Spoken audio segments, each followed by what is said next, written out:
EPR Group, 2 and 3 BHK premium apartments at Patancheru. Comfortable pricing, GHMC and RERA approved.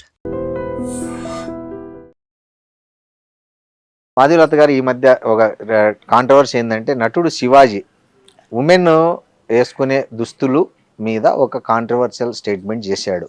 మీ దృష్టికి నాకు తెలియదండి, నాకు రాలేదండి నిజంగా. ఆయన ఏమన్నాడంటే నిండుగా వేసుకోవాలమ్మా హీరోయిన్లు, అలా వేసుకోకుండా సామాన్లు కనిపించేలాగా పోతే మన నిధి అగర్వాల్ మీద ఏదైతే అట్లా జనం మూక దాడి జరిగిందో అలాంటివి వస్తాయి. అసలు ఈవెన్ మీకు పైకి మంచిగా మాట్లాడే వాళ్ళు కూడా లోపల మాత్రం తిట్టుకుంటారు, దరిద్రపు ముండా ఇట్లా బట్టలు వేసుకుంది అని అనుకుంటారు. మంచిగా నిండుగా వేసుకోండి, చూసే గౌరవం ఉంటుంది, నిండుదనం కప్పుకుంటేనే ఎక్కువ గౌరవం వస్తుంది అని ఒక ఆడియో రిలీజ్ ఫంక్షన్లో చేశాడు. సో దాని మీద నటి అనసూయ తీవ్రంగా స్పందించారు. ఆమె ఏమన్నారంటే స్త్రీలు ఏం వేసుకోవాలో కూడా మీరు చెప్పాల్సిన అవసరం లేదు, స్త్రీలకు ఏది ఇష్టమైతే అది వేసుకుంటారు, మీరు అవన్నీ మీరు గీతలు గీసేయద్దండి ఇప్పటికి కూడా 21వ శతాబ్దంలో. సో మీరు నిజంగా స్త్రీల పట్ల కన్సర్న్ ఉంటే అరే అమ్మాయిని ఎందుకు అలా మూకదాడి చేశారో, అమ్మాయిలు మీ అక్క చెల్లి మీ అమ్మ చూడలేదా మీరు అని అట్లా చెప్పండి, కానీ మగవాళ్ళకి గీయండి హద్దులు, ఆడవాళ్ళకి కాదు అన్నారు. దీనిపైన మాధవీలత గారి స్టేట్మెంట్ ఏంటి? నేను ఒక విషయం చెప్తాను, ఇది అనసూయ గారికి సంబంధించింది కాదు, అమ్మాయి హీరోయిన్కి సంబంధించింది కాదు, శివాజీ గారికి సంబంధించింది కాదు. ఏమైందంటేనండి, అసలు ఒకప్పుడు కనుక మీరు ఒక 2000 సంవత్సరాల వెనక్కి వెళ్ళిపోతే భారతదేశంలో స్త్రీ చాలా స్వేచ్ఛగానే వస్త్రధారణ వేసుకునేది.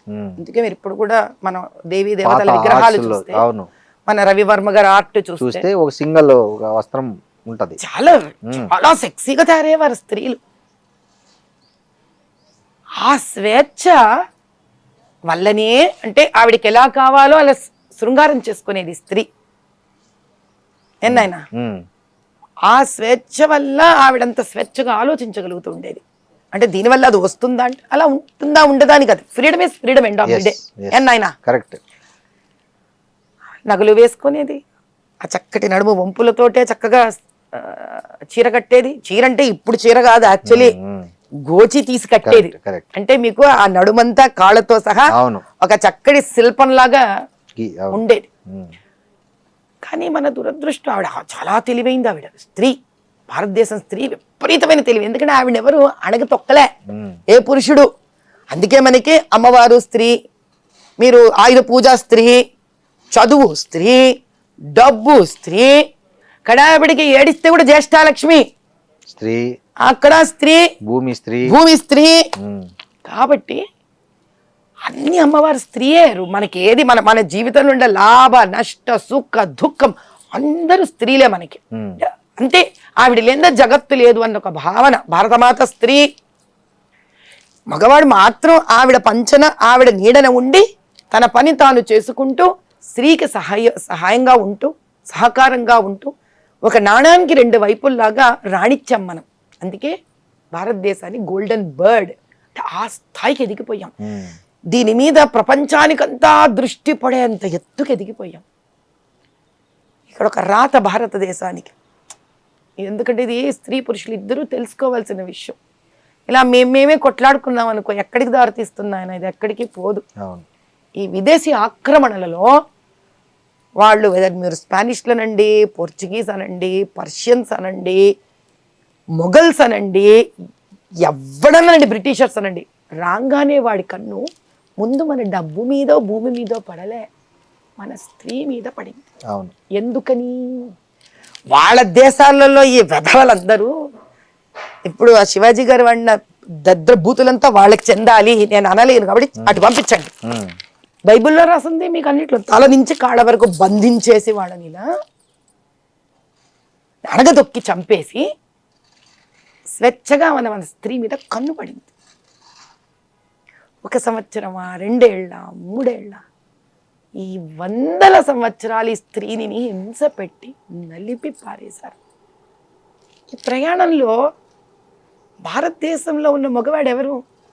మా తండ్రి, ఓ భర్త, ఓ అన్న, ఓ తమ్ముడు, ఒక కొడుకు. ఇన్నేళ్లలో వీళ్ళకి ఎక్కడో తెలియని భయం, కాపాడుకోలేమన్న పిరికితనం, బాధ, అంతే ప్రేమ. ఈరోజు 21వ శతాబ్దం వల్ల మనం గొప్పవాళ్ళమో, స్వేచ్ఛగా బట్టలు వేసుకోవాలో కాదు శ్రీనివాస్ గారు. 2000 సంవత్సరాల క్రితమే మనం స్వేచ్ఛాజీవులం అండి. అత్యాధునికత మనకి. అవును. ఈరోజు ఇంకా ఒక దాస్య శృంఖలాలలో బతుకుతున్నాం మనం. ఎంతసేపు బెంగ. ఆడపిల్ల ఇంటి నుంచి వెళితే ఇంటికి వస్తుందా రాదా, వస్తుందా రాదా, వస్తుందా రాదా. ఆ బెంగలో పడి ఎలా మాట్లాడుతున్నానో తెలియక మాట్లాడారు శివాజీ గారు. అనసూయ గారు ఎవరు? ఇంతటి స్వేచ్ఛ స్త్రీ, భారతదేశ స్త్రీ, పరాశక్తి. అనసూయ గారిని ఎలా చూడాలి ఇప్పుడు మనం? పరాశక్తి అంటే 2000 సంవత్సరాల క్రితమే DNA RNAలో స్వేచ్ఛ, శక్తి, యుద్ధం, వంట, ఫైనాన్స్ మేనేజ్మెంట్, ఆంటర్ప్రెన్యూర్షిప్, మీరు ఏది అడిగితే అది ఉన్న స్త్రీ. ఎక్కడ పోతుందా DNA? ఈ 2000 సంవత్సరాలుగా మనం అణగదొక్కిపడ్డాం స్త్రీలు. ఎందుకని? ఈ వెధవల నుంచి కాపాడుకోవడానికి.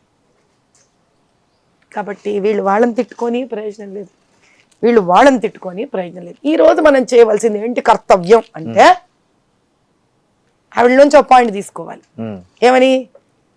మీకు అక్కలు చెల్లెళ్ళు లేరా? ఆహా, ఇదని వేస్ట్. అక్కలు చెల్లెళ్ళు ఉన్నారు ఏమిటి బాధలు వీళ్ళకి. ఇప్పుడు మన సైకాలజీ అర్థం చేసుకోవాలి. మన దగ్గర ఉన్న ఇండ్లల్లో మగవాళ్ళందరికీ తల్లి కూర్చోబెట్టి, నాన్న తల్లే కదా మరి చెప్పాలి, తల్లే చెప్పాలి. ఇప్పుడు మగవాడు నీకు అక్క చెల్లెళ్ళు లేరా అంటే ఆ మగవాడు ఇంకో మగవాడికి ఏం చెప్పుకుంటాడు? చెప్పలేడు. మళ్ళీ బాధ్యత స్త్రీదే. తల్లి కూర్చోబెట్టి, నాన్న ఒకప్పుడు భారతదేశం ఇలా ఉండేదిరా, స్త్రీ స్వేచ్ఛాజీవిరా, ఆవిడలోని మాతృత్వాన్ని చూడాలిరా నువ్వు.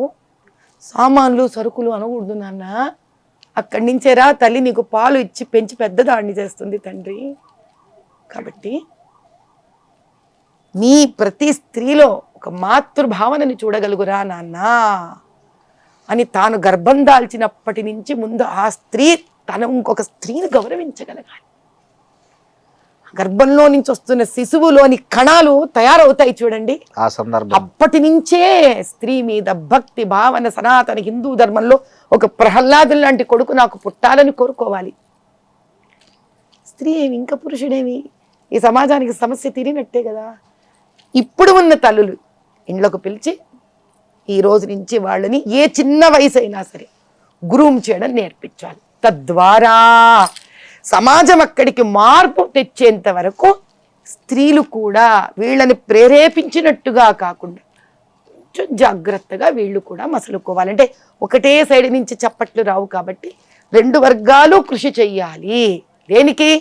అటువంటి స్వేచ్ఛ భారతదేశము ఈ బోడి తెల్లోడి నేర్పించిన స్వేచ్ఛ కాదు.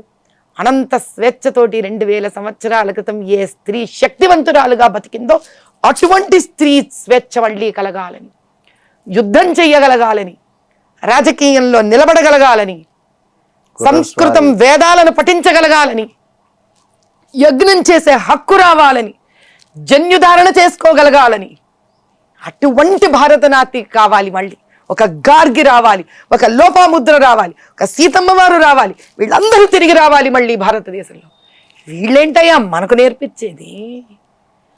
అటువంటిది రావాలని మళ్ళీ 2 వర్గాలు కోరుకోవాలి. అప్పుడు పరిష్కారం దొరుకుతుంది. అంతేగాని ఇద్దరిది తప్పు కాదు. ఇద్దరిలో 2 పక్కల తప్పులు ఉన్నాయి, ఇద్దరిలోనూ తప్పులు లేవు. ఇద్దరిలో ఎవరి మీద ఎవరికి కోపాలు లేవు, ద్వేషాలు లేవు. భయం, బాధ,